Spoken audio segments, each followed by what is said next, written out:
আসসালামু আলাইকুম। আপনাদের সামনে এখন এই যে দেখতে পাচ্ছেন বাদাম। হয়তো ভাবতে পারেন যে বাদাম দেখানোর কি আছে।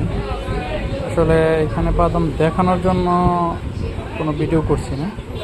আসলে এখানে যে যে বাদাম আছে এখানে সর্বোচ্চ এখন বর্তমানে 5 টাকার বাদাম আছে। আমি গত পরশু দিনও একজনের কাছ থেকে নিয়েছি 10 টাকা দিয়ে এর ডাবল বাদাম, কিন্তু এই প্যাকেটটা 10 টাকায় নিয়েছি। এবং এই প্যাকেটটা 10 টাকা দিয়ে কেনার কারণ হচ্ছে একজন প্রতিবন্ধী লোক আসছিল এটা বিক্রি করতে। চিন্তা করে দেখলাম তার যে কন্ডিশন, সে ইচ্ছা করলে ভিক্ষা করতে পারতো, কিন্তু সে ভিক্ষা করতে যায় নাই। সে বিজনেস করতেছে এবং বাদাম বিক্রি করতেছে। তো তার কাছ থেকে আমি কোনো দামাদামি ছাড়াই এটা 10 টাকা দিয়ে নিয়ে নিলাম। তো তাকে একটু উৎসাহ হইল, তার ব্যবসা হইল।